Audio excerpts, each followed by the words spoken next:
ሰላም ጤና ይስጥልን እጅጉን የተወደዳችሁና የተከበራችሁ ቤተሰቦቻችን እንደምን አላችሁልን? በዕለተ ሰኞ የማለዳ የስፖርት የመረጃ ሰዓታችን በድጋሚ ተገናኘን። ስለምታደምጡን ስለምትከታተሉን ቆይታችሁ ከኛ ጋር ስለሆነ እጅጉን ከልብ አድርገን ነው የምናመሰግነው። የተወዳጆቹ የአውሮፓ ታላላቅ ሊጎች ወደ መጠናቀቁ እያመሩ ይገኛሉ። ትላንትና በተወዳጁ የእንግሊዝ ፕሪምየር ሊግ 36ኛ ሳምንት አራት ያክል ጨዋታዎች ተደርገዋል። በጣም ወሳኝ የነበሩ ጨዋታዎች ናቸው። ከነዚህ መካከል ለሻምፒዮንነት እየተፎካከረ የሚገኘው አርሰናል ከሜዳው ውጪ ወደ ለንደን ኦሎምፒክ ስቴዲየም አቅንቶ ዌስትሃም ዩናይትድ ላለመውረድ እየታገለ ከሚገኘው ቡድን ጋር ያደረጉት ጨዋታ በርካቶች በጉጉት ሲጠብቁት የነበረ ጨዋታ ነው። ከሱ ጨዋታ ጋር አያይዘን በርከት ያሉ ጉዳዮችን እናነሳለን። ዛሬም በተወዳጁ የእንግሊዝ ፕሪምየር ሊግ የሚደረግ መርሃ ግብር አለ።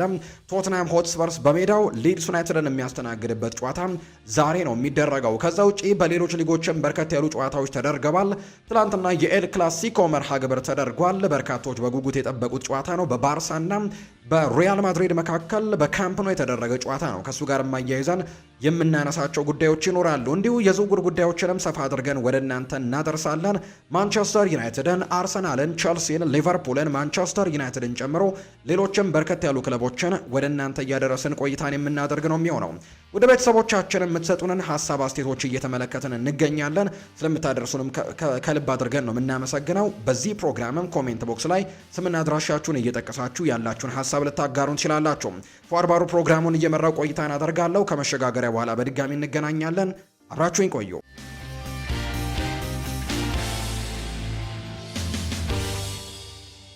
የሀገር ውስጥ መረጃን በማስቀደም የዛሬ ፕሮግራማችንን እንዲሆን ጀምር። ትላንትና በኢትዮጵያ ፕሪምየር ሊግ የተደረገም መርሃ ግብር ነበር። እሱን ጉዳይ እናንሳ።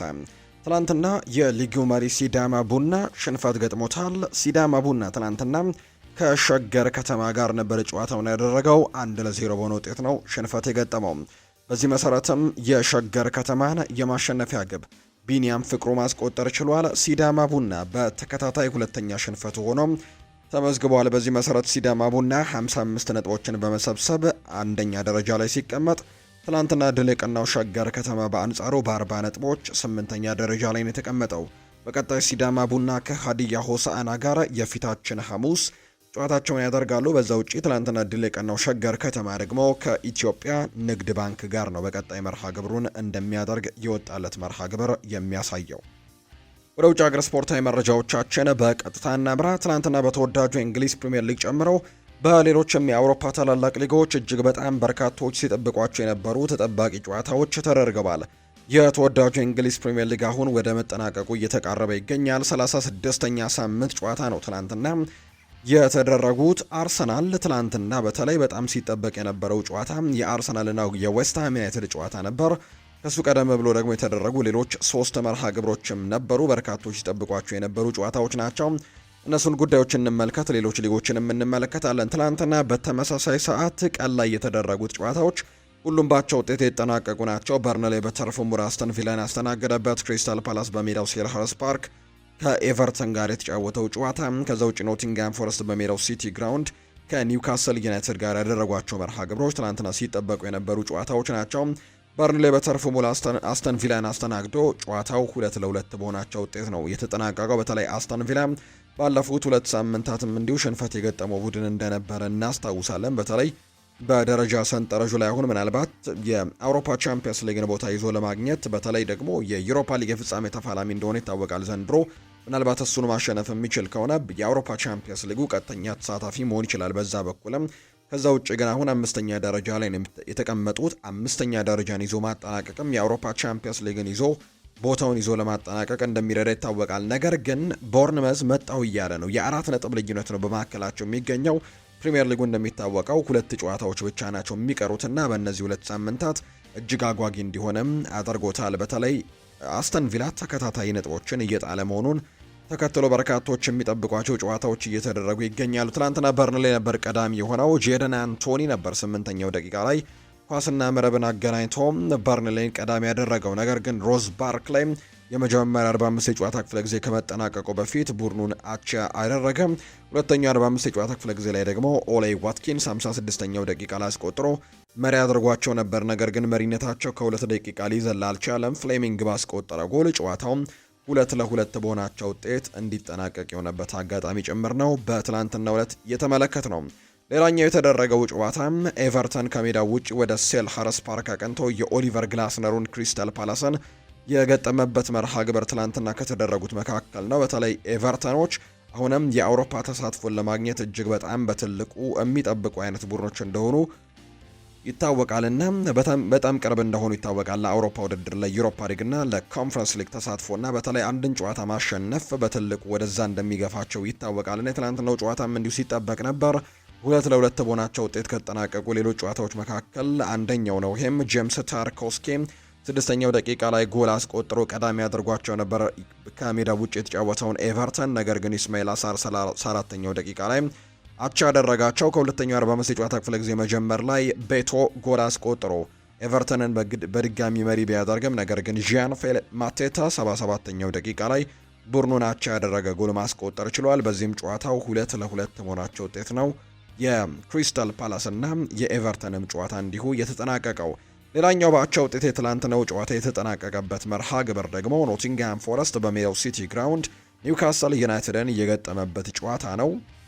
እንግዲህ ኖቲንግሃም ፎረስቶች ባለፉት ጥቂት ሳምንታት ባገኟቸው ተከታታይ በሚባሉ ውጤቶች በጣም ጥሩ በሚባሉ ውጤቶች ለምሳሌ ከትላንትና ጨዋታ በፊት የነበሩትን 3 ተከታታይ መርሃ ግብሮች ድል ማድረጋቸውን እናስታውሳለን እና በእነዚህ 3 ተከታታይ ድሎች ምክንያትና እንዲሁ በትላንትናው የአቻ ውጤት ጨምሮ ከወራጅ ቀጠናው በጣም እየራቁ ይገኛሉ። ከጥቂት ሳምንታት በፊት ላለመውረድ ከሚደረጉ ትግሎች ውስጥ መካከል አንደኛው ነበር እንደነበረበት እናስታውሳለን የቪቶር ፔሬራ ቡድን። ነገር ግን ከዛ በኋላ ግን ያመጧቸው ውጤቶችና ድሎች ግን አሁን ከወራጅ ቀጠናው በደንብ እያራቃቸው ይገኛል። አሁን 15ኛ ደረጃ ላይ የተቀመጡት 43 ነጥቦችን በመሰብሰብ ትላንትና በሜዳውም ሲቲ ግራውንድ ከኒውካስል ዩናይትድ ጋር ነበር ጨዋታውን እያደረገው። ቀዳሚ የነበሩት ኒውካስል ዩናይትዶች ነበሩ። ሃርቬ ባርንስ 74ኛው ደቂቃ ላይ ባስቆጠረው ጎል ቀዳሚ መሆን ችለው ነበር። ነገር ግን ኤሊዮት አንደርሰን 88ኛው ደቂቃ ላይ ኳስና መረብን አገናኝቶ ቡድኑን አቻ አድርጎ ጨዋታው እንዲጠናቀቅ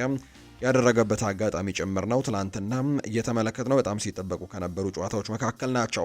ሌላኛው ግን ትላንትና በርካቶች በጉጉት ሲጠብቁት የነበረው ጨዋታ በለንደን ኦሎምፒክ ስቴዲየም ዌስትሃም ዩናይትድ አርሰናልን የገጠመበት ጨዋታ ነው። ይህ ጨዋታም በብዙ መልኩ እንዲጠበቅ አድርጎታል። አንደኛ ከዌስትሃም ዩናይትድ አንግል ነው። ዌስትሃም ዩናይትድ ዘንድሮ ላለመውረድ እየታገለ የሚገኝ ቡድን እንደሆነ ይታወቃል። ከቶትንሃም ጋር አሁን አንደኛውን ላለመውረድ በሚደረገው ትግል ላይ አንደኛውን ቦታ ይዞ ላለመውረድ ትግሎችን እያደረጉ ነው። ምክንያቱም በርንሌይ እና ወልቨርሃምፕተን ወንደረርስ መውረዳቸውን አረጋግጠዋል። 19ኛና 20ኛ ደረጃን ይዘዋል አሁን። ስለዚህ 18ኛ ደረጃን ይዞ የሚወርደው ቡድን ማን ነው የሚለውን ለመለየት ቀጣዮቹ ሳምንታት እጅግ በጣም ወሳኝ ይሆናሉ ተብሎ ይታሰባል። ቶተንሃም ግን የተሻለ እድል አሁን ያገኘበትን አጋጣሚ ጭምር ተመልክተናል። ምክንያቱም ቶተንሃም ያለፉትን 2 ጨዋታዎችን በጣም ጥሩ ነበር። ባለፈው ሳምንት አስተን ቪላን ድል ማድረጉ እናስታውሳለን። እናም ዛሬ ደግሞ ሌላኛውን ጨዋታ ከሊድስ ዩናይትድ ጋር ያደርጋል። ነገር ግን ከዛ በፊት ዌስትሃም ዩናይትድ ትላንትና ጨዋታ አድርጎ ሽንፈት ገጥሞታልና ነጥቡን ከፍ ማድረግ አልቻለም ዌስትሃም ዩናይትድ። በዚህ መሰረትም በርካቶች የጠበቁበት አንደኛው አጋጣሚ ላለመውረድ የሚታገለው ዌስትሃም ጨዋታውን ማድረጉ ነው። ከዛ ውጭ ግን ለሻምፒዮንነት ደግሞ በትልቁ ፉክክር እያደረገ የሚገኘው አርሰናል የትላንትናውን ጨዋታ ማሸነፍ ምናልባት ከዚህ በኋላ ያሉት ጨዋታዎችን በጣም ገራ ያደርግለታል ብለው በርካቶች እያመኑ የሚገኙበት ከመሆኑ ጋር በተያያዘ ነው። አንደኛው ከክሪስታል ፓላስ ጋር የሚደረግ ጨዋታ ነው። ክሪስታል ፓላስ የአርሰናሉን ጨዋታ ካደረገ ከ3 ቀናት በኋላ ነው የኮንፈረንስ ሊግ የፍጻሜ ጨዋታ የሚኖርበትና በዚህ ምክንያትም አሰልጣኝ ኦሊቨር ግላስነር ጭምር ለዋንጫ ፉክክሩ በጣም በትልቁ ትኩረት እንደሚሰጡ ተናግረዋልና ምናልባት በአርሰናሉ ጨዋታ ላይ ወሳኝ የሚባሉ ተጫዋቾቻቸውን አሳርፈው የሚገቡበት ጨዋታ ይሆናል ተብሎ ስለሚታመን ለአርሰናል ምናልባት ቀለል ያለ ተጋጣሚ ይሆናል ተብሎ ነው የሚታሰበው። ከዛ በፊት ደግሞ የሚያገኙት መውረዱን ያረጋገጠውን በርንሌይን ነውና እነዚህ ጨዋታዎች በወረቀት ላይ ሲታዩ ለአርሰናል የትላንትናው ጨዋታ የተሻለ ፉክክር የሚታይበትና የተሻለ ተቀናቃኝ የሚሆንበት ምናልባት ነጥብ ሊጥል የሚችል ከሆነ የትላንትናው ጨዋታ ላይ ምናልባት ነጥብ ሊጥል ይችል ይሆናል እንጂ ሌሎቹ ጨዋታዎች ላይ ምናልባት ቀለል ያሉ ተጋጣሚዎች ይሆኑለታል ተብሎ ስለሚታመን የትላንትናው ጨዋታ ለአርሰናል እጅግ በጣም ወሳኝ የሆነና በርካቶችም አርሰናል ዌስትሃም ዩናይትድን አሸንፈው መውጣት የሚችል ከሆነ ሻምፒዮን ይሆናል የሚሉ አይነት ሀሳቦችን እንዲሰጡ ያደረገበት አጋጣሚ ጭምር የነበረው። በሳምንቱ መጨረሻ ደግሞ ማንቸስተር ሲቲ ቀደም ብሎ ጨዋታውን አድርገው የነበራቸውን የነጥብ ልዩነት ወደ 2 አጥብበውት ነበር። ስለዚህ ለአርሰናል ጨዋታውን የግድ ማሸነፍ ነበረበት። አቻ ቢወጡ እንደ ባለፉት ጥቂት ሳምንታት የጎል ልዩነት ሊወስናቸው ነው። ከዛ ውጭ ግን ጨዋታውን ቢሸነፉ ደግሞ እጅግ በጣም አስቸጋሪ ያደርግባቸው ነበርና የትላንትናውን ጨዋታ ማሸነፍ ለአሰልጣኝ ሚኬል አርቴታ ቡድን እጅግ በጣም ወሳኝ እንደነበር የምናስታውሰው ጉዳይ ነውና በርካቶች የጠበቁትም በዚህ መልኩ እንደነበር ነው የተመለከትነው። በትላንትናው ጨዋታ ላይ አሰልጣኝ ሚኬል አርቴታ የተወሰኑ ለውጦችን በጨዋታው ላይ ለማድረግ ሙከራዎችን አድርገዋል። ከነዚህ መካከል ማርቲን ኦዴጋርድን ተጠባባቂ ወንበር ላይ አስቀምጠው ነው ጨዋታውን የጀመሩት። ከዛ ውጭ ግን ሌሎቹ ተጫዋቾች እንደነበሩት በተለይ ማይልስ ሉዊስ ስኬሊን ባለፉት ጥቂት ሳምንታት በቋሚ አስተላለፉ መጠቀምን ምርጫቸው አድርገዋል። ያለፉትን ይመስለኛል 3 ተከታታይ ጨዋታዎች ይመስለኛል በፕሪሚየር ሊጉ ከፉላም ጋር፣ በቻምፒየንስ ሊጉ እንዲሁ ከአትሌቲኮ ማድሪድ ጋርም በቋሚ አስተላለፍ ውስጥ ተካቶ እንደነበር እናስታውሳለን። ትናንትና በቋሚ አስተላለፍ ውስጥ ተካቶ ተመልክተነዋል። ከዛ ውጭ ግን በጨዋታው ላይ ቤን ዋይት ጉዳት ገጥሞት ነው በመጀመሪያው 45 የጨዋታ ክፍለ ጊዜ ከሜዳ የወጣው። እሱን ተክቶት የገባው ማርቲን ዙቤሜንዲ ነበር። ማርቲን ዙቤሜንዲ ባለፉት ጥቂት ሳምንታት በተለይ ይሄ የውድድር ዓመት ለአርሰናል እጅግ ወሳኝ ከሚባሉ ተጫዋቾች መካከል በግንባር ቀደምትነት ስሙ ከሚጠቀሱ ተጫዋቾች መካከል አንደኛው ነበር። ነገር ግን በርከት ያሉ ጨዋታዎችን በቋሚነት ከመጀመሩ ጋር የተያዘ ሊሆን ይችላል ብለው በርካቶች ግምቶቻቸውን እየሰጡ ይገኛሉ። ነገር ግን በመጨረሻዎቹ ሳምንታት ላይ አርሰናል በሚፈለግበት ወይም ወሳኝ ሰዓት ላይ የመዳከም ስሜቶች እየታዩበት እንደሚገኙና አሁን ተጠባባቂ ወንበር ላይ በተደጋጋሚ ሲቀመጥ እየተመለከትን ያለንበት አጋጣሚ ጭምር ነው የተመለከትነው። አብዛኞቹ ባክ ፓሶቹ ለአርሰናል ደጋፊዎች ጭምር እጅግ በጣም አሰልቺ እንደነበሩ የሚታወስ ነውና ማይልስ ሉዊስ ስኬሊንም መጠቀምን ምርጫቸው ያደረጉት በዛ ምክንያት ነው። ትናንትና ግን ቤን ዋይት ጉዳት መቅጠሙን ተከትሎ ተቀይሮ የገባበት አጋጣሚ ጭምር እንደነበር ተመልክተናል። ነገር ግን ሁለተኛው 45 የጨዋታ ክፍለ ጊዜ ላይ ደግሞ መልሶ ተቀይሮ የወጣበትም አጋጣሚ ጭምር ነበር። 67ኛው ደቂቃ ላይ ተቀይሮ ወጥቷል። 28ኛው ደቂቃ ላይ ነው ተቀይሮ የገባው። 67ኛው ደቂቃ ላይ ተቀይሮ የወጣበት ጭምር አጋጣሚን በትናንትናው ጨዋታ ላይ ተመልክተናል። አርሰናል በአጠቃላይ ግን ጨዋታውን 1-0 በሆነ ጠባብ ውጤት ነው ማሸነፍ የቻለው። ለአርሰናል እጅግ በጣም ወሳኝ የተባለ ድል ሆኖ ትናንትና ተመዝግቦለታል። በጨዋታው ላይ ለአርሰናል ብቸኛውን ጎል ማስቆጠር የቻለውም ሊያንድሮ ትሮሳርድ ነው። አርሰናል ማሸነፉን ተከትሎ ፕሪሚየር ሊጉን በ5 ነጥቦች ልዩነት መምራት አሁንም ጀምሯል። አርሰናል 79 ነጥቦችን ሰብስቦ ነው አንደኛ ደረጃ ላይ የተቀመጠው። ማንቸስተር ሲቲ እርግጥ ነው አንድ ቀሪ መርሃ ግብር አለው። እሱም የፊታችን ረቡዕ የሚደረግ ጨዋታ ነው። ከክሪስታል ፓላስ ጋር መርሃ ግብሩን ያደርጋል። ነገር ግን አሁን ላይ አርሰናል በ5 ነጥብ ልዩነት እየመራ ይገኛል። አርሰናል በቀጣይ ዕለተ ሰኞ ላይ ነው ከበርንሌይ ጋር የ37ኛ ሳምንት ጨዋታውን እንደሚያደርግ የሚታወቀው። በትናንትናው ጨዋታ ላይ እንግዲህ በኳስ ቁጥጥሩ ረገድ አርሰናል የተሻሉ ቁጥሮች ነበሩት።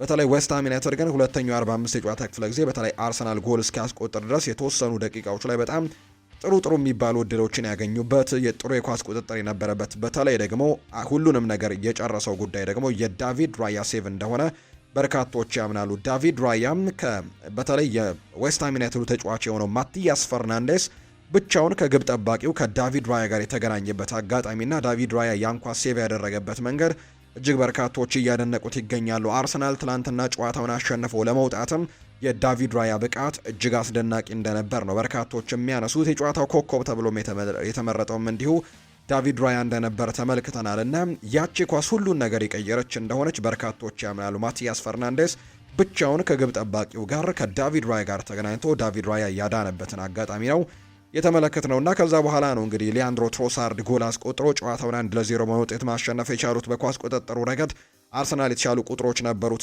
64 በመቶ በአጠቃላይ ጨዋታው ላይ የኳስ ቁጥጥር ነበረው። በአንጻሩ ዌስትሃም ዩናይትዶች 36 በመቶ ነበር ኳሱን የተቆጣጠሩት።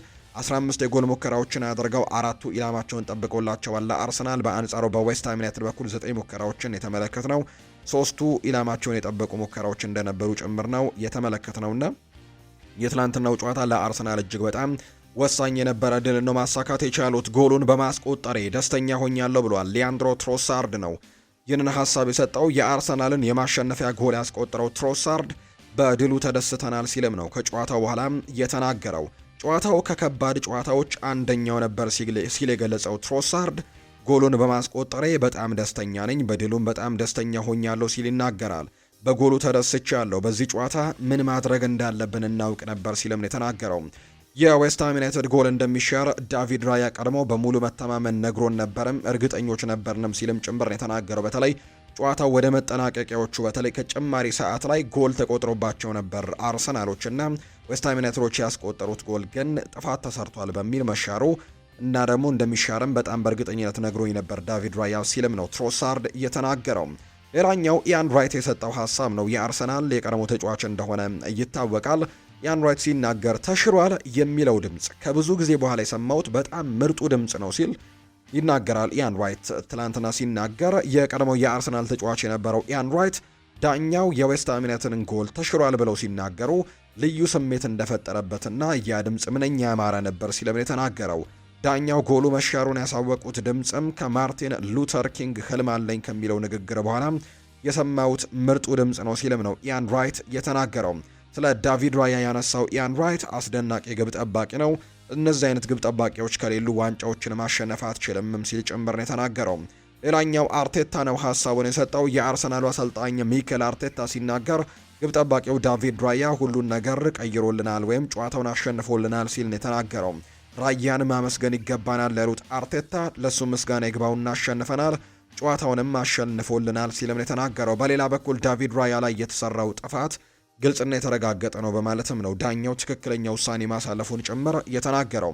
ተጫዋቾቼ ፕሪሚየር ሊጉን ለማሸነፍ ያላቸውን ፍላጎት ማንም ጥያቄ ውስጥ ማስገባት አይችልም ሲልም ነው አርቴታ ጨምሮ የተናገረው። ሚኬል አርቴታ አያይዞም ሪካርዶ ካላፊዮሪ ተቀይሮ የወጣው በጉዳት ምክንያት መሆኑንም ይፋ አድርጓል ትላንትና። በዚህ መሰረትም ቤን ዋይትም በጉዳት ምክንያት ተቀይሮ ወጥቷል። ከዛ ውጪ ሪካርዶ ካላፊዮሪም ሌላኛው ጉዳት ገጥሞት ከሜዳ የወጣም ተጫዋች መሆኑን ትላንትና ተመልክተናል። በትላንትናው ጨዋታ ብቻ ማርቲን ኦዴጋርድ ትላንትናም ተቀይሮ ከገባ በኋላ በተለይ ጎሉ ለመቆጠሩ ትልቁ ምክንያት እንደነበር ጭምር ተመልክተናል። ጥሩ እንቅስቃሴዎችንም ከተቀየረ በኋላ ማድረግ ችሏል። ሲናገር የአርሰናሉ አምበል ማርቲን ኦዴጋርድ ቡድኑ ወደ ዋንጫው ሲቀርብ የጭንቀት ስሜት እንደሌለበት ጭምር ነው እየተናገረ የሚገኘው። ምንም አይነት የጭንቀት ስሜት የለም ሲልም ነው የሚናገረው።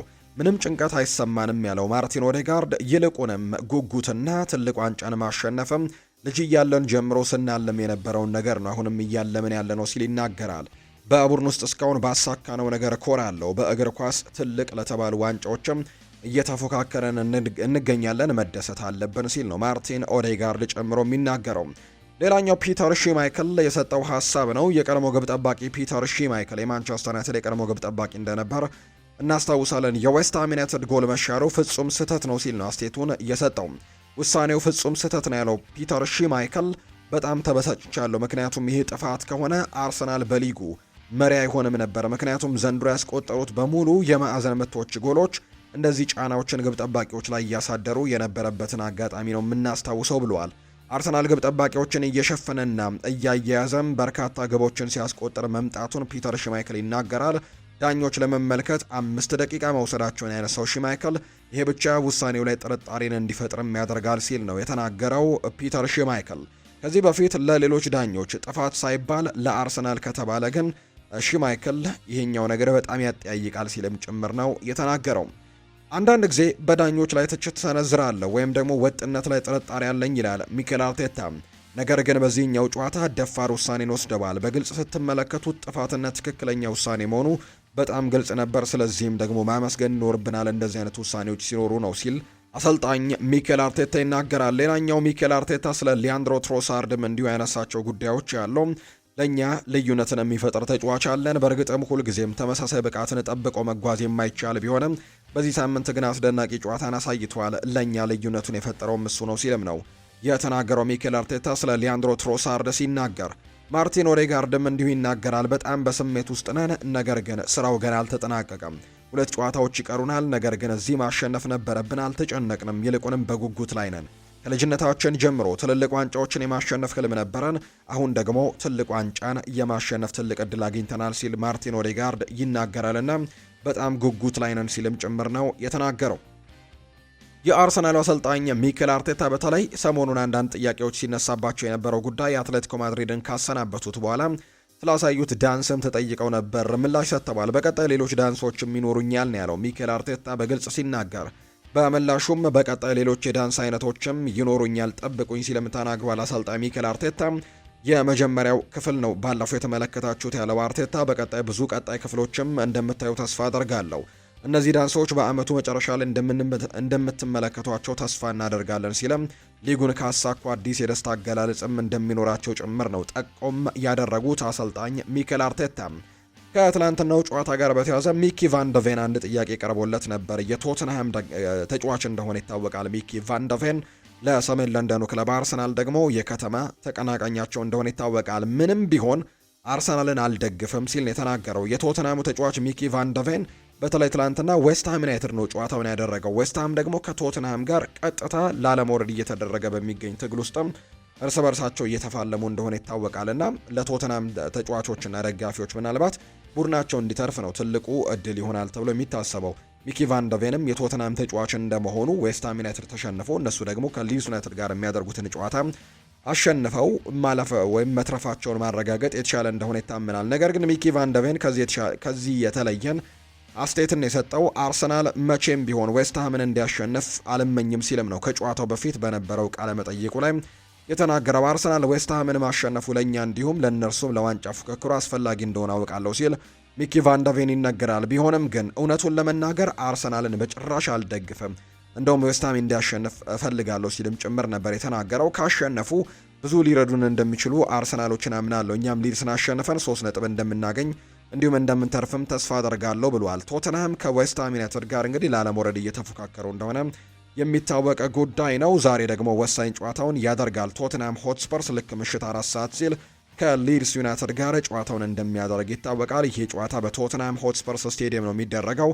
ቶተንሃም ሆትስፐርሶች ያለፉትን 2 ጨዋታዎች በተለይ ጥሩ የሚባሉ ውጤቶችን ማምጣት ችሏል። 2 ጨዋታዎችን በተከታታይ ማሸነፍ ችሏል። በተለይ ባለፈው ሳምንት ዌስትሃም አስተን ቪላን በቪላ ፓርክ ነበር ጭምር ማሸነፍ የቻሉት። ስለዚህም በጣም ተጠባቂ ጨዋታቸውን ዛሬም ከሊድስ ዩናይትድ ጋር የሚያደርግ ይሆናል። የዳንኤል ፈርከው ቡድን ሊድስ ዩናይትድ እንግዲህ ተከታትለው ነው የተቀመጡት። ምንም እንኳን በመካከላቸው የ6 ያክል ነጥብ ልዩነቶች በመካከላቸው ቢገኝም በሊድስ ዩናይትድ 16ኛ ደረጃ በተቀመጠው ሊድስ እና 17ኛ ደረጃ ላይ በተቀመጠው ቶተንሃም መካከል የ6 ነጥቦች ልዩነት ቢኖርም ነገር ግን ተከታትለው የተቀመጡ ቡድኖች ናቸው። የዛሬው ጨዋታ ለቶተንሃም በጣም ወሳኝ ይሆናል ተብሎ ይታሰባል። ምናልባት ዛሬ ጨዋታውን ማሸነፍ የሚችል ከሆነ ነጥቡን ወደ 40 ከፍ ማድረግ ይችላልና ዌስትሃም ዩናይትድ ላይ በትልቁ ጫናዎችን ማድረግ የሚችል ይሆናል።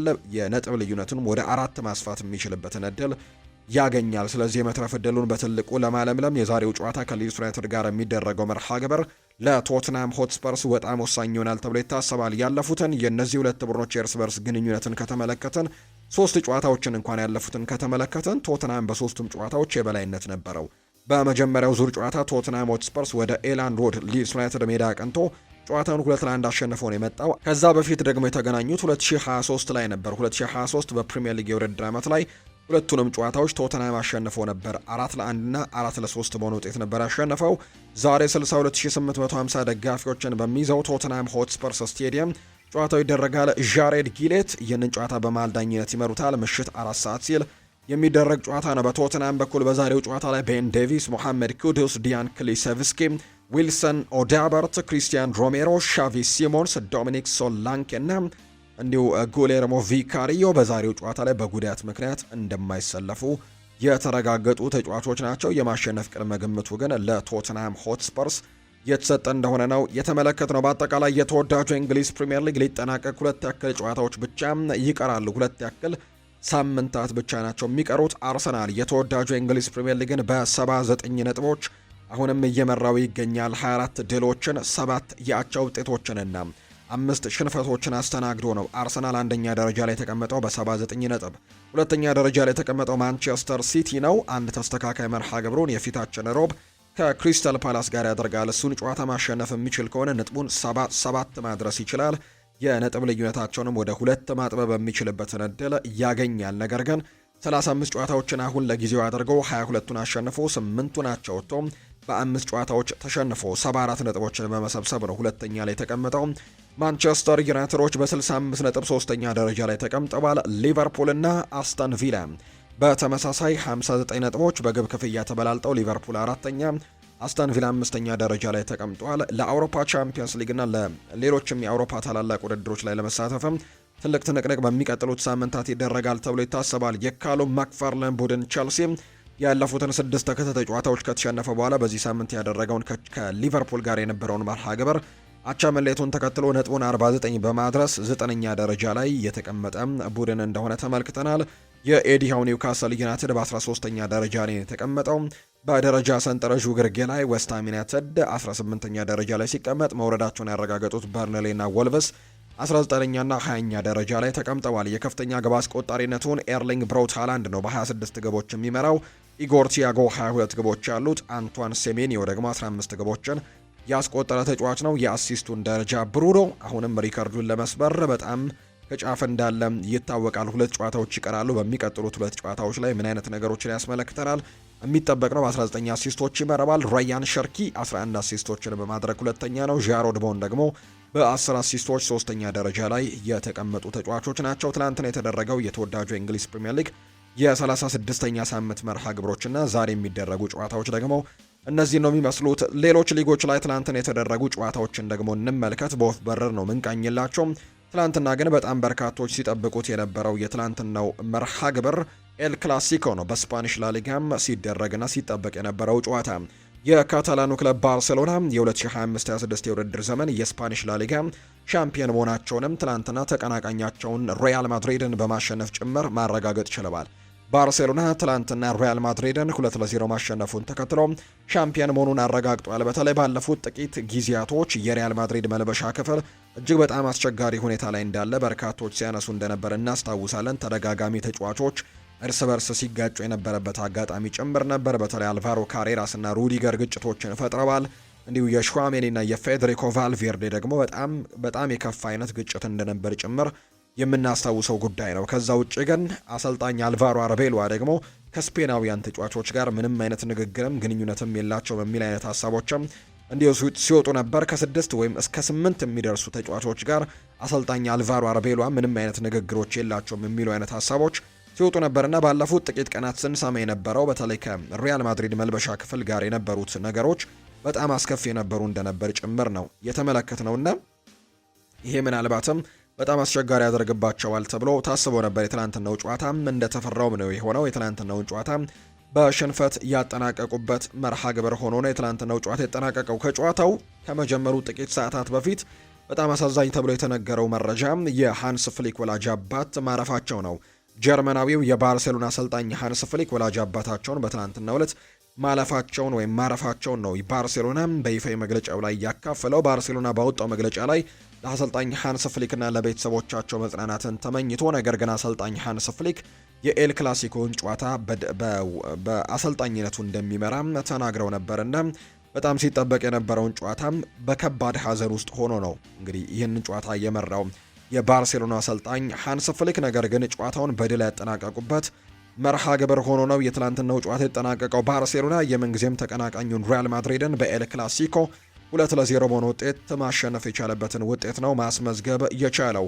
በጨዋታው ላይ ማርከስ ራሽፎርድ ነው የመጀመሪያውን ጎል ማስቆጠር የቻለው። ከዛ ውጪ ፌራን ቶሬስ ሁለተኛውን ጎል አስቆጥሮ ባርሴሎና 2-0 እንዲያሸንፍ አድርጓል። ባርሴሎና 29ኛ የስፓኒሽ ላሊጋ ዋንጫውንም ማሸነፉን ትናንትና አረጋግጧል። ባርሴሎና በአዲሱ ካምፕ ኑ ስቴዲየም ባደረገው የመጀመሪያው የኤል ክላሲኮ ጨዋታ የዋንጫ አሸናፊነቱን ተቀናቃኙን በማሸነፍ ጭምር አረጋግጧል። የካታላኑ ክለብ ባርሴሎና በኤል ክላሲኮ ጨዋታ ቀን የሊጉን አሸናፊነት ሲያረጋግጥ በታሪክ ለመጀመሪያ ጊዜ ነው። ከዚህ በፊት ኤል ክላሲኮን አሸንፎ ዋንጫ ያረጋገጠበት ቀን አልነበረም። ትናንትና ግን ያንን እድል ማግኘት የቻሉበትን አጋጣሚ ተመልክተናል እና ጨዋታውን ማሸንፈው እንግዲህ በአጠቃላይ ሻምፒዮንነታቸውን ያረጋገጡበት ውጤት ነው ትናንትና የተመዘገበው። በኳስ ቁጥጥሩ ረገድ በተወሰነ መልኩ ባርሴሎና የተሻለ አጋጣሚን አግኝቷል። 57 በመቶ የኳስ ቁጥጥር ነበረው።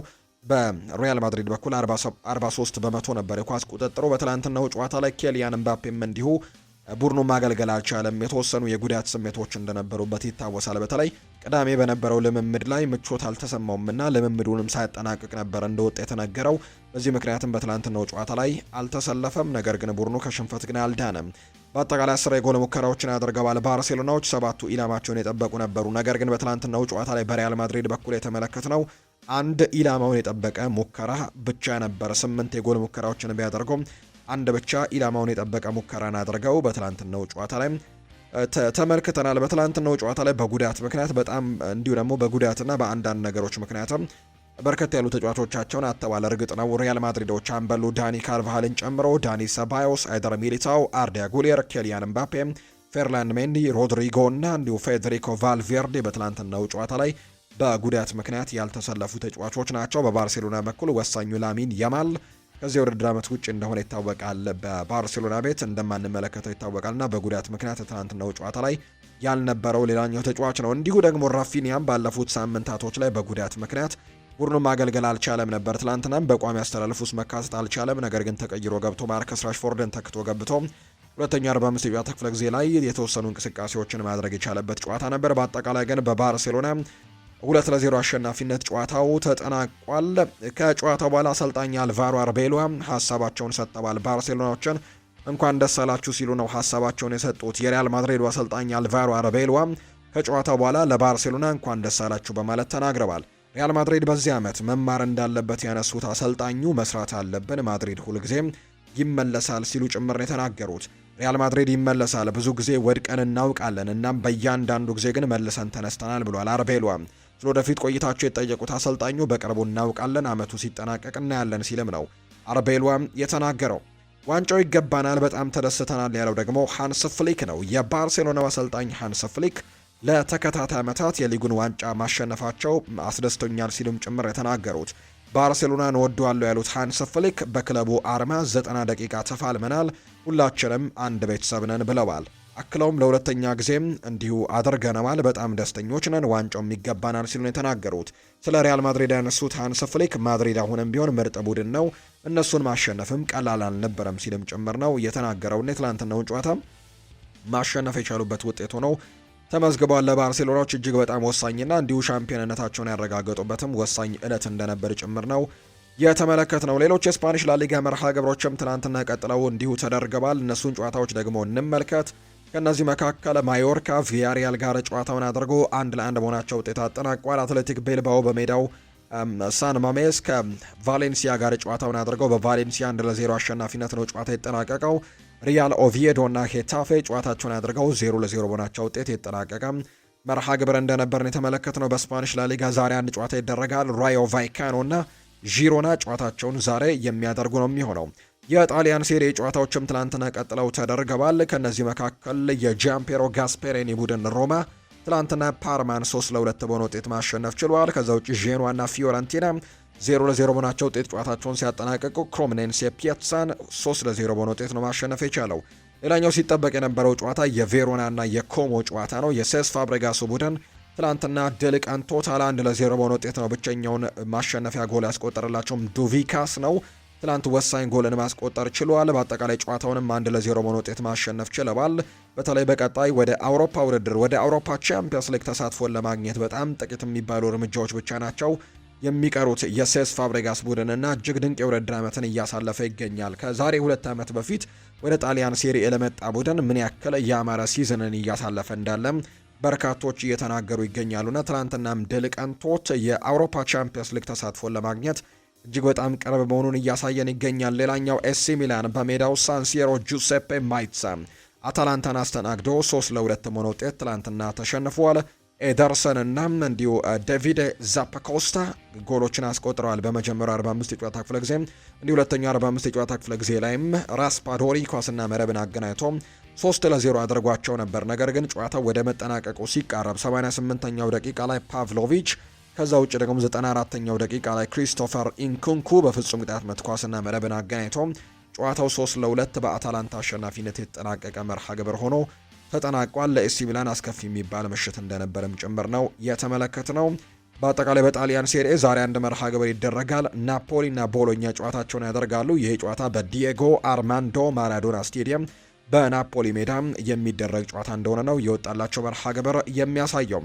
የጀርመን ቡንደስሊጋ ጥቂት የሚባሉ ጨዋታዎች ትላንትና ተደርገዋል። ሃምበርግ እና ፍራይበርግ ጨዋታቸውን አድርገው ሃምበርግ 3-2 በሆነ ውጤት ማሸነፍ ችለዋል። ሄዲንሃም እና ኮሎኝም እንዲህ ጨዋታቸውን አድርገው ሄዲንሃም 3-1 ያሸነፈበት መርሃ ግብር ነበር። ኡኒየን በርሊን ከማይንዝ ጋር ያደረጉት ጨዋታ በኡኒየን በርሊን 3-1 አሸናፊነት ነው የተጠናቀቀው። በፍሬንች ሊጓንም እንዲህ ጨዋታዎች በርከት ብለው ነው ትናንትና የተደረጉት። ከነዚህ መካከልም ትናንት ከተደረጉት ጨዋታዎች መካከል አንጀርስና ስትራስቡርግ ጨዋታቸውን 1-1 በሆናቸው ውጤት ነው ያጠናቀቁት። ኦንዥዬ ደግሞ ኒስን 2-1 አሸንፈዋል። ኦሎምፒክ ደ ማርሴይም ሊ ሃርቬን ትናንትና 1-0 በሆነ ጠባብ ውጤት ማሸነፍ የቻለበት መርሃ ግብር ነበር። ሎሪዮ ደግሞ ሜትስን 4-0 አሸንፈዋል። ከዛ ውጭ ሊል ሞናኮን 1-0 ሲያሸንፍ፣ ሬንስ ደግሞ ፓሪስ ኤፍሲን 2-1 አሸንፈዋል። ቱሉዝ እና ሊዮንም ጨዋታቸውን አድርገው በቱሉዝ 2-1 አሸናፊነት የተጠናቀቀ ጨዋታ ነው። ሌላኛው በፓርክ ደ ፕሪንስ የተደረገው ፓሪስ ሰን ዠርሜን እና ብሬስት ያደረጉት ጨዋታ ነው። በትላንትናው ጨዋታ በተለይ ፓሪስ ሰን ዠርሜኖች አሁን ለሻምፒዮንነት እየቀረቡ እንደሆነ ይታወቃል። የአውሮፓ ቻምፒየንስ ሊግ የፍጻሜ ተፋላሚም እንደሆኑ ይታወቃል። ትላንትና ጨዋታቸውን በአብዛኛው ማለት ይቻላል በተጠባባቂ ወንበር ላይ በሚገኙ ተጫዋቾች ነው ትላንትና አሰልጣኝ ሉዊስ ኤንሪኬ ጨዋታቸውን የጀመሩት። ለምሳሌ ያክል በግብ ጠባቂነት የተጠቀሙት ሜሪን የተባለውን ግብ ጠባቂ ነው። ስቴፋኖቭንም አልተጠቀሙም። ከዛ ውጪ ሉካስ ቼቫሊየርም በትላንትናው ዕለት በግብ ጠባቂነት ላይ አልነበረም። በአንጻሩ ማዩሉ በተከላካይ ስፍራ ላይ በቀኝ ተከላካይ በአችራፍ ሀኪሚ ቦታ ነበር። ማርኪኒዮስ እና ኢሊያ ዛባርኒን ያጣመሩት ቴዮ ሄርናንዴዝም በቋሚ አስተላለፍ ውስጥ ተካቷል። ከዛ ውጪም እንዲሁ ቤራልዶ፣ ፋቢያን ሩይስ፣ ባርኮላ እንዲሁ ጎንካሎ ራሞስ እና ሊካንግ ኢን ነበር በቋሚ አስተላለፍ ውስጥ የተካተቱት። እነዚህ ተጫዋቾች ናቸው ትናንትና በቋሚ አስተላለፍ ውስጥ የተካተቱት። ከዛ ውጭ ግን እነ ኦስማን ዴምቤሌ፣ ዴዜሬ ድዌ፣ ኪቪቻ ክቫራስኬሊያ እና ዣኦ ኔቬስ ተቀይረው የገቡ ተጫዋቾች ናቸው። ጨዋታውን 1-0 በሆነ ውጤት ነው ትናንትና ፓሪስ ሰን ዠርሜን ማሸነፍ የቻለው። ጎሉን የሚያስቆጠረላቸው ደግሞ ተቀይሮ የገባው ዴዜሬ ድዌ ነው። 82ኛው ደቂቃ ላይ ኳስና መረብን ማገናኘት የቻለው። በዚህም ትናንትና ፓሪስ ሰን ዠርሜን 1-0 በሆነ ውጤት ማሸነፍ የቻለበትን ምሽት ነው በአጠቃላይ ማሳለፍ የቻለው። ትላንትና የተደረጉ በአውሮፓ ታላላቅ ሊጎች የነበሩ መርሃ ግብሮች ደግሞ እነዚህን ነው የሚመስሉት። አሁን ደግሞ ክለቦችን የተመለከቱ ስፖርታዊ ጉዳዮችን ወደ እናንተ እናደርስ። ውድ ቤተሰቦቻችን የማንቸስተር ዩናይትድ ጉዳዮችን እንንገራቸው። ማንቸስተር ዩናይትዶች ለራስመስ ሆይሉንድ የሚከፈለውን 44 ሚሊዮን ዩሮ ከሚቀጥለው ሳምንት ጀምሮ ይቀበላል ተብሎ ይታሰባል። ናፖሊ የተጫዋቹን የመግዛት ግዴታ ተግባራዊ እንደሚያደርግ ነው የተረጋገጠው። በተለይ በናፖሊ ቤት ጥሩ የሚባሉ ጊዜያቶችን ማሳለፉን ተከትሎ ናፖሊዎች ይህንን ተጫዋች በቋሚነት ለማስፈረም መስማማታቸውን የሚያሳዩ መረጃዎች እየወጡ ይገኛሉ። በዚህ መሰረትም ማንቸስተር ዩናይትድ ከዚህ ተጫዋች ምናልባት 44 ሚሊዮን ዩሮ አካባቢ ያገኛልና በክረምቱ የተጫዋቾች የዝውውር መስኮት ላይ ኢንቨስት ለማድረግም በጣም ጥሩ የሚባልም ሽያጭ ይሆንላቸዋል ተብሎ እንደሚታሰብ ነው ፋብሪዚዮ ሮማኖ መረጃውን ይፋ ያደረገው። ማንቸስተር ዩናይትድ ለካርሎስ ካሴሜሮ ተተኪ ዝውውር በክረምቱ ረብጣ የተባለውን ውድ የዝውውር ሂሳብም እንደሚያወጣ ነው ይፋ እየተደረገ የሚገኘው። ኢኒዮሶች ለክረምቱ ከበጀቱ የተጫዋቾች ማስፈረሚያ ሂሳብም ሰፊ ድርሻ የሚወስደው የካሴሜሮ ተተኪ ሂሳብ መሆኑን ነው ማንቸስተር ኢቭኒንግ ኒውስ የተባለው የመረጃ ምንጭ ይፋ እያደረገ የሚገኘው። በተያዘ መረጃ ግን ካሴሜሮ ወደ ኢንተር ማያሚ የሚያደርገው ዝውውር እጅግ በላቀ ሁኔታ ላይ እንደሚገኝ የመረጃው ዋቢ እየጠቆመ ይገኛል። በተለይ ካሴሜሮ ቅድሚያ የሚሰጠው ለባለቤቱ ነው። ምርጫው እንድትወስን እንደሚመርጥ ነው የተነገረው። በዚህ መሰረትም እሷ ወደ አሜሪካ መሄድን ምርጫ ታደርጋለች ተብሎ ይታሰባልና በዚህ መሰረትም ኢንተር ማያሚን የመቀላቀል እድል ይኖረዋል ተብሎም ይታሰባል። ከዛ ውጭ ግን ማንቸስተር ዩናይትድ ይህንን ተጫዋች ለመተካት ግን በትልቁ እንቅስቃሴዎችን እንደሚያደርግ ነው ይፋ የተደረገው። ማንቸስተር ዩናይትድ በአማካይ ስፍራ ላይ ከሚመለከታቸው ተጫዋቾች መካከል አንደኛው ኤደርሰን ዶስ ሳንቶስ የሚባለው የአታላንታው የአማካይ ስፍራ ተጫዋች ነው። በማንቸስተር ዩናይትድ እና በብራዚላዊው አማካይ ወኪሎች መካከል ከባለፉት ሳምንታት ጀምሮ ትልልቅ የሚባሉ ውይይቶችም መደረጋቸው ነው ዘገባዎች የሚጠቁሙት። በዩናይትድ አመራሮች በተለይም በጄሰን ዊልኮክስ በከፍተኛ ሁኔታ የሚደነቅ ተጫዋችም እንደሆነ ነው ዘገባው የሚጠቁመው። በተጨማሪም ወኪሉ አንድሪያ ኩር ደግሞ ዝውውሩ እንዲጠናቀቅም ከፍተኛ ጫናዎችን እያደረገ እንደሚገኝ ጭምር ዘገባዎች ወጥተዋል። የ26 ዓመቱ አማካይም 45 ሚሊዮን ዩሮ አካባቢ ወጪ ያስወጣል ተብሎ እንደሚጠበቅ ነው መረጃዎቹ እየጠቆሙ የሚገኙት። በዚህ መሰረትም ይህ ተጫዋችም ወደ ማንቸስተር ዩናይትድ ሊያመራ የሚችልበት እድል በጣም ሰፊ ነው ተብሎ እየተነገረ ነው። ኦሪዮል ቹዋሜኒን በተመለከተ አንዳንድ ጉዳዮችን አጋርቷል ፋብሪዚዮ ሮማኖ። ማንቸስተር ዩናይትዶች ኦሪዮል ቹዋሜኒን በእጅጉ የሚያደንቁት ሲሆን በዓለም ላይ ካሉ ምርጥ አማካዮችም አንደኛው እንደሆነ በትክክል ያምናሉ ተብሏል። ከወኪሎቹ ጋርም ያላቸው ግንኙነት በጣም ጥሩ እንደሆነ ጭምር ነው የሚነገረው። ይሁን እንጂ ሪያል ማድሪድ ለክለቡ እጅግ አስፈላጊ ተጫዋች እንደሆነ ስለሚቆጥሩት ክለቡን ለቆ እንዲወጣ የሚቻልባቸው መንገዶች በሙሉ እንደተዘጉ ነው ይፋ እየተደረገ የሚገኘው። ምንም እንኳን በቅርቡ ከፌዴሪኮ ቫልቬርዴ ጋር የተፈጠረው ነገር ምናልባት ተጫዋቹ እንዲወጣ ሊያደርገው ይችላል ተብሎ ቢታመንም፣ ነገር ግን ተጫዋቹ በሪያል ማድሪድ ቤት ይቆያል ተብሎ ደግሞ የሪያል ማድሪድ ሰዎች እየተናገሩ ነው። ከሪያል ማድሪድ የመልቀቅም ወይም ደግሞ ሪያል ማድሪድ ይህንን ተጫዋች የመልቀቅም ምንም አይነት እቅዶች እንደሌሉት ጭምር ፋብሪዚዮ ሮማኖ በዩቲዩብ ቻናሉ ላይ በነበረው ፕሮግራም ላይ የተናገረው። ሴኒ ላሜንስ ይናገራል። በዚህ ውድድር ዘመን መኩራት የምችል ይመስለኛል። በሆነ መንገድ ቡድኑን ለመቀላቀልና ከቡድኑ ጋር አብሮ ለማደግ ደግሞ አመቺ አጋጣሚዎችንና ትክክለኛ ጊዜያቶችን አግኝቻለሁ። ብዙ የምማራቸው ነገሮች እንደነበሩ አሁንም ገና ብዙ እንደሚቀረኝ አስባለሁ። ነገር ግን ጎልቶ ለመታየትና ቡድኑን ለመርዳት እድሎችን አግኝቻለሁ። ስለዚህም በግል ደረጃ በጣም ጥሩ የውድድር ዘመን ነበረኝ። በቡድን ደረጃም ቢሆን መሻሻሎችን አሳይተናል ሲል ይናገራል። በሚቀጥለው የውድድር ዘመን በጣም ወሳኝ ይሆናል። ሁሉም ሰው የተሻለ መስራት ይኖርበታል። ስለዚህም በዚህ መሰረት ላይ ተገንብተን ለመሻሻልን በጣም ጥረት እናደርጋለን ሲልም ነው የተናገረው። ይህንን ሀሳብ እየሰጠው ደግሞ ሴኒ ላሜንስ ነው። ሴኒ ላሜንስ ዩናይትድ ተጨማሪ ጥራት ያላቸው ተጫዋቾች ያስፈልጉት እንደሆነም ጥያቄ ቀርቦለት ምላሹን ሰጥቷል።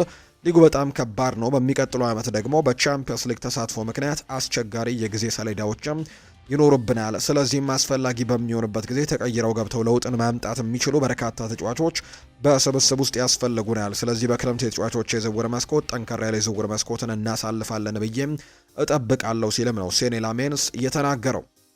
ሌላኛው እኔ በግሌ ይላል ሴኒ ላሜንስ ሲናገር፣ በዚህ ውድድር ዘመን በስብስባችን ውስጥ በርካታ ጥራት ያላቸው ተጫዋቾች ያሉን ይመስለኛል። ነገር ግን በእርግጥ በሚቀጥለው የውድድር ዘመን ከባድ እንደሚሆን አውቃለሁ።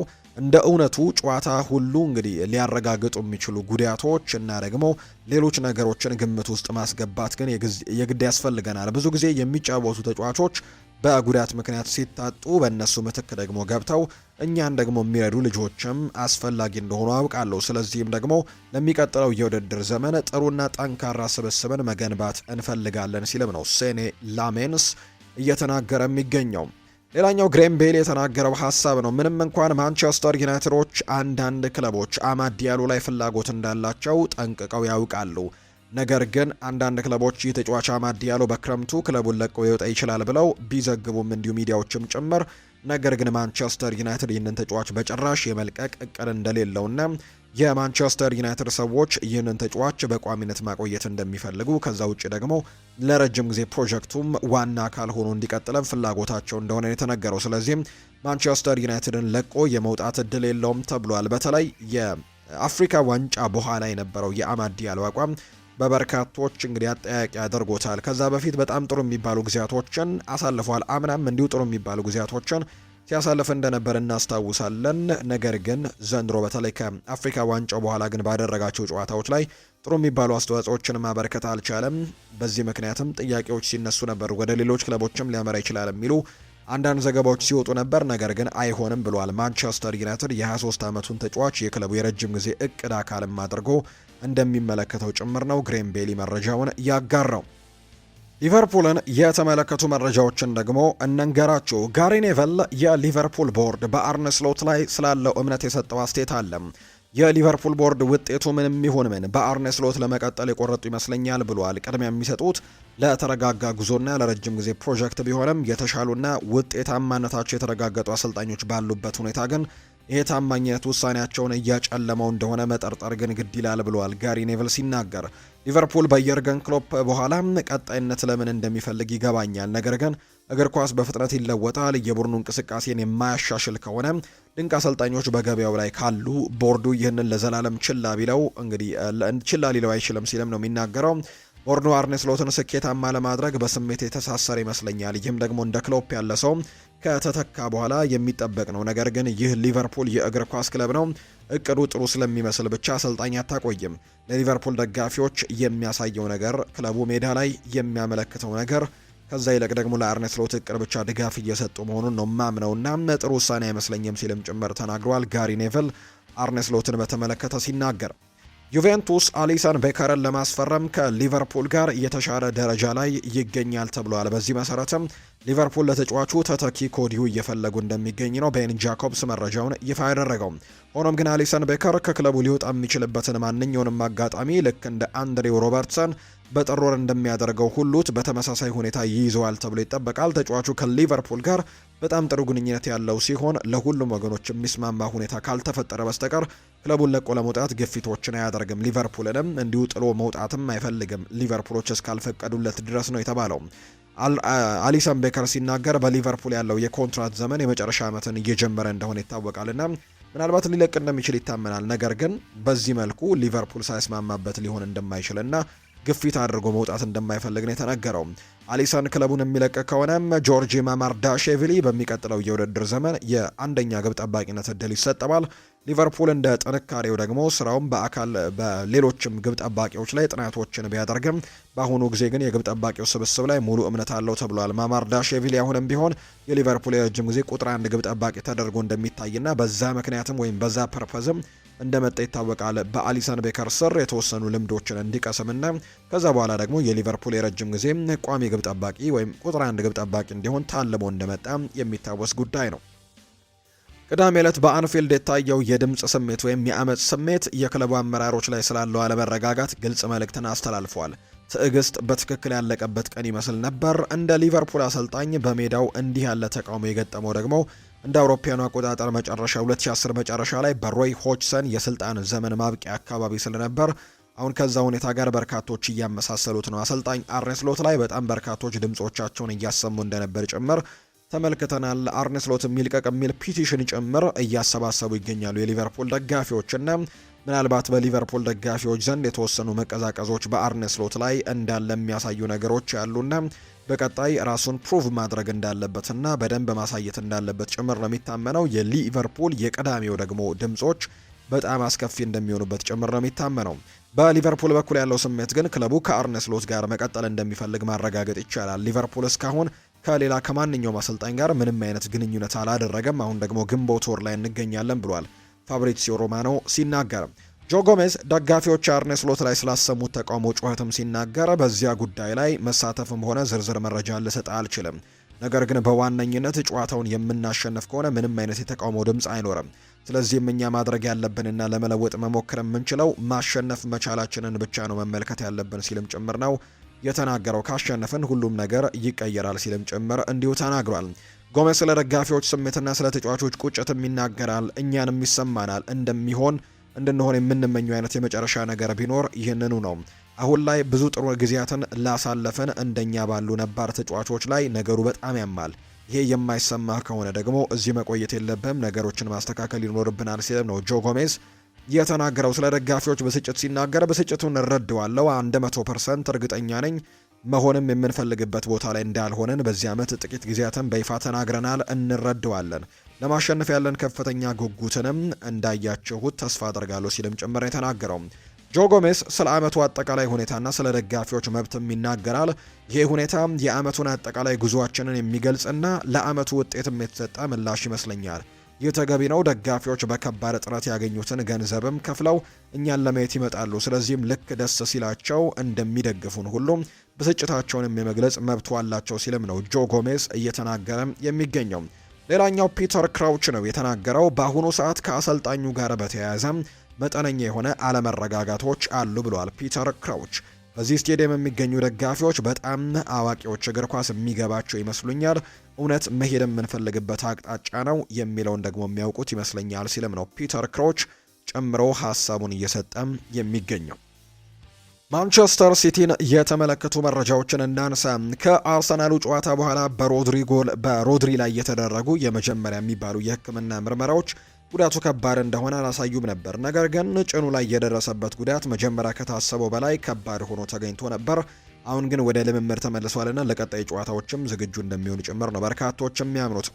ማንቸስተር ሲቲ ዴንማርካዊውን ባለተሰጥኦ ኒኮላይ ፍራንክ አንደርሰንን ለማስፈረም ፍላጎት ካላቸው ክለቦች መካከል ቀዳሚው ነው ተብሏል። አጥቂው በዚህ ውድድር ዘመን በ19 ጨዋታዎች 26 ጎሎችን በማስቆጠር የዴንማርክ ከ15 ዓመት በታች ሊግም ከፍተኛ ጎል አስቆጣሪ እንደሆነ ጭምር ይፋ ተደርጓልና በዚህ መሰረትም ይህንን ታዳጊ ኮከብ ለማስፈረም እንዲሁ ማንቸስተር ሲቲዎች ትልቅ ፍላጎት አላቸው የተባለው። ማርክ ጉሂ ከብሬንትፈርድ ጋር 11 ኳሶችን አጽድቷል። በዘንድሮው የውድድር ዘመን በፕሪሚየር ሊጉ ጨዋታ ከፍተኛ ቁጥር የያዘ ማንቸስተር ሲቲ ተጫዋች ነው። ጉሂ ከ2017 ከኒኮላስ ኦታሜንዲ ወዲህ በአንድ የፕሪሚየር ሊግ ጨዋታ 11 እና ከዛ በላይ ኳሶችን ያጸዳም እንዲሁ 11 እና ከዛ በላይ የእርስ በርስ ግንኙነቶችን ያሸነፈ የመጀመሪያው የማንቸስተር ሲቲ ተጫዋችም መሆኑ ጭምር ነው የተመለከት ነው። ሪያል ማድሪድን እንመልከት። የሪያል ማድሪድ አምበል የሆነው ዳኒ ካርቫሃል በፌዴሪኮ ቫልቬርዴ እና በኦሪዮል ሹዋሜኒ መካከል ከተፈጠረው ጠብ በኋላ ወዲያውኑ ቫልዴባስን የልምምድ ማዕከሉን ለቀው ከወጡ የመጀመሪያዎቹ ተጫዋቾች አንደኛው ነበር።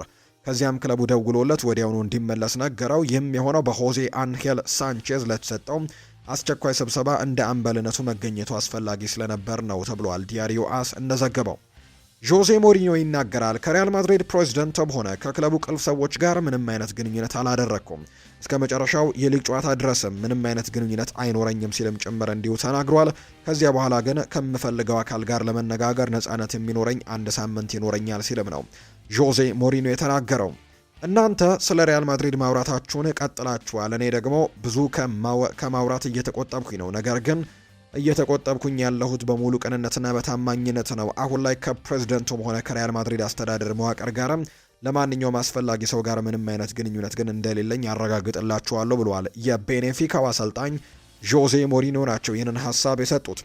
አንድ ላሰምርበት የምፈልገው ነገር አለ። በኳስ ዓለም ውስጥ የመሄድ ወይም ደግሞ ያለመሄድ ፍላጎት ያላቸው ተጫዋቾች ወይም አሰልጣኞች አይደሉም። እኔ እንደማስበው ነገሮች ሲጀመሩ እዚህ ጋር ስለተለየ ጉዳይ አይወራም፣ እየተወራም አይደለም። ነገር ግን በጠቅላላው በተጫዋቾች በአሰልጣኞች ወይም ደግሞ በኃላፊዎች ላይ አንድ ነገር ሊፈጠር ፍላጎቶች የሚያሳዩና የሚፈልጓቸው ሰዎችን ለማግኘትም ሂደቱን የሚጀምሩት ክለቦች ናቸው። በራሴ የግል ውሳኔ መሰረትም ይህንን በሙያዊ ዘመን በሙሉ በተመሳሳይ ሁኔታዎች ውስጥም ስወስደው የነበረ ውሳኔ ነው። በተለይም አሁን በውድድር ዓመቱ መጨረሻ ላይ ከማንም ጋር ንግግር አላደረገም ሲልም ነው ጆዜ ሞሪኖ የተናገረው። ስለዚህ ከሪያል ማድሪድ ጋርም እንዲሁ ምንም አይነት ግንኙነት የለኝም። እንዲህ ያለ ነገር ፈጽሞም አልተከሰተም። እስከ መጨረሻው የሊግ ጨዋታ ድረስም ምንም አይነት ግንኙነት አይፈጠርም። ከዚህ በኋላ ግን ለሳምንታት ያክል የሚቆይ የጊዜ መስኮትም ይኖራል። በዛ ጊዜ ውስጥም ካሰብኩት በማንኛውም አካል ላይ ለመነጋገር ነፃ ሆናለሁ። ነገር ግን ስለ በኔና በማድሪድ ዙሪያ ደግሞ እስካሁን የወጡት ታሪኮችን በሙሉ መሰረተ ቢስ ግምቶች ብቻ ናቸው ሲልም ጭምር ነው የተናገረው። ጆዜ ሞሪኒዮ ነው ይህንን ሀሳብ እየሰጠው። ጋቦናዊው የማርሴይ የፊት መስመር ተሰላፊ የሆነው ፔር ኤሜሪክ ኦቦሚያንግ በክለቡ የአንድ ጨዋታ ቅጣት እንጣለበት ይታወቃል። ኦቦሚያንግ ለቅጣት የዳረገውን በመልበሻ ቤት ውስጥ ጥሩ መንፈስን ለማምጣት ከ10 የቡድን አጋሮቹ ጋር ያደረገው ነገር መሆኑን እንዲሁ ተነግሯል። ማርሴይ ለመጨረሻ ጊዜ ጨዋታዎችን ዝግጅት መቀመጫውን በክለቡ ልምምድ ማዕከል አድርጎ ነበርና ኦቦሚያንግ የቡድን አጋሮች ጥሩ መንፈስ ለማምጣት እቃዎችን እያመሰቃቀሉ ያልሆኑ ነገሮችን ማድረጉን የተዘገበው የ34 ዓመቱ ኦቦሚያንግ የክለቡ ዳይሬክተር በተገኙበት ሄዶ የእሳት ማጥፊያ ስፕሬይ እንደነፋባቸው ጭምር እንዲሁ ተነግሯል። ኦቦሚያንግ ክስተቱን ፕራንክ ነው የሚል ክለቡን የሚቀጣ ቢጠይቅም አንድ ጨዋታ ግን መቀጣቱ ነው ይፋ የተደረገው። የኦቦሚያንግ አለመኖርን ተከትሎ ኢታን ንዋኔሪ በጨዋታው ላይ በቋሚነትም ተሰልፎ እንደነበር ጭምር ነው የተመለከት ነው። የተወደዳችሁና የተከበራችሁ ቤተሰቦቻችን ለዛሬ ያዝንላችሁ አዳዲስ ስፖርታዊ ጉዳዮቻችን እነዚህን ነው የሚመስሉት። ስላደመጣችሁን፣ ስለተከታተላችሁን ቆይታችሁም ከኛ ጋር ስለነበር እጅግ ከልብ አድርገን እናመሰግናለን። ፉአድ ባህሩ የዛሬውን ፕሮግራም እየመራው ከእናንተ ጋር ቆይታን አድርግ ያለው። በቀጣይ ፕሮግራሞቻችን ሌሎች ስፖርታዊ ጉዳዮችን፣ ሌሎች አዳዲስ መረጃዎችን አካተን በድጋሚ ተመልሰን የምንገናኝ ይሆናል። ስላደመጣችሁኝ፣ ስለተከታተላችሁኝ ቆይታችሁም ከኛ ጋር ስለነበር እጅግ ከልብ አድርገን እናመሰግናለን። ፉአድ ባህሩ የዛሬውን ፕሮግራም መራሁኝ። ምሽት ላይ በሚኖረው ፕሮግራማችን ሌሎች ስፖርታዊ ጉዳዮችን፣ ሌሎች አዳዲስ መረጃዎችን አካተን በድጋሚ ተመልሰን የምንገናኝ ይሆናል። ስላደመጣችሁኝ ከልብ አድርጌ ነው የማመሰግነው። መልካም ጊዜ፣ መልካም ቀን እንዲሆንላችሁም በአክብሮት ተመኘሁኝ።